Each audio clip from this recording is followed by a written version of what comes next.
and for me, it was true. Once you go black, Can't I go never went. back. Right, right. So listen to this question. So my run-ins with the street at the age I was I married to the streets as well at a certain point in my life.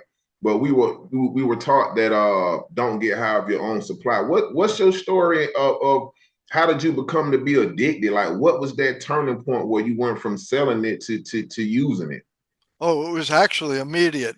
Actually, before I was a drug dealer, I was an athlete. In middle school and high school, I played football, wrestling, and so forth. I wasn't good at it, but don't tell my kids. I still brag that they were all good. I tell them I taught them everything. I tell everybody, but um, really, the first drugs I used were in middle school in athletics, in wrestling. The coach brought in screwdriver, vodka, and orange juice for us to drink before the matches. And see, a lot of people don't realize this. Drugs entered our society through sports and through the military in the 70s. Vietnam, people bringing heroin back, not from the streets. The streets it ended up on, but it and of course have always entered through doctors and pharmaceuticals and all of that. So we always target the street dealers, but that's not the source. Even to this day, that's not the source.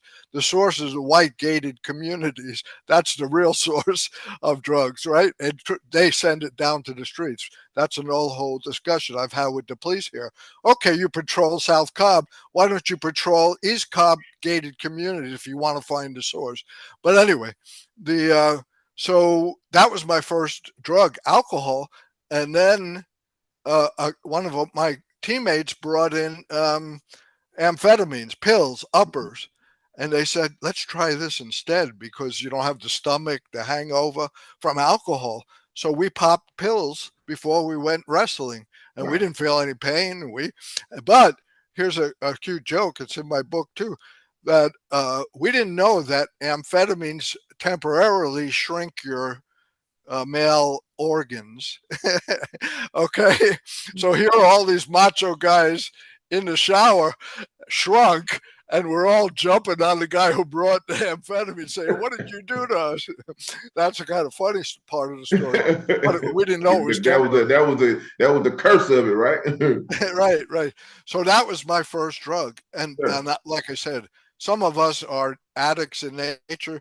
Some philosophies believe it's genetic.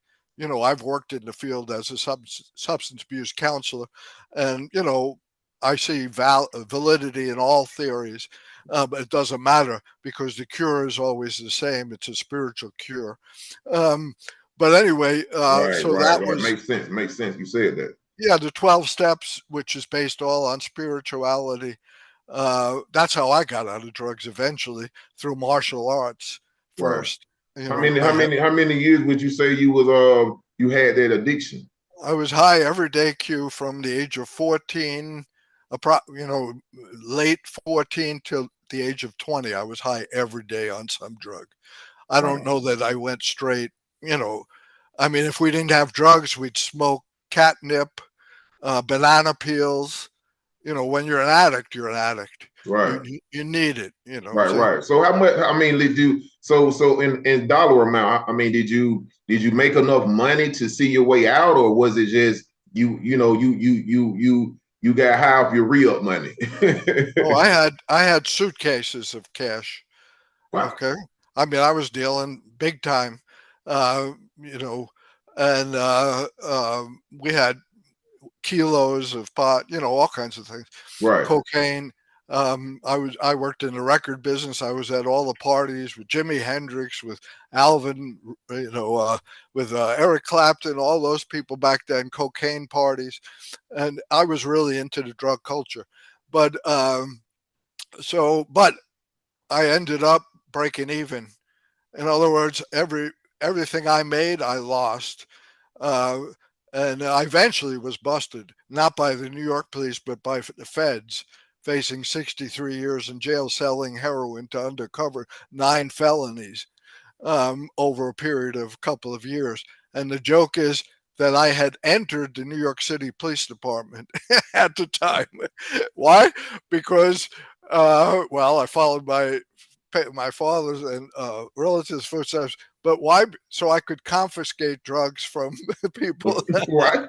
because that's what the New York City police always did. They took our pot and they didn't bust us. They had more important things to do, right? So I said, well, this is cool. I can help the people and get free drugs. You can recycle. Yeah, exactly.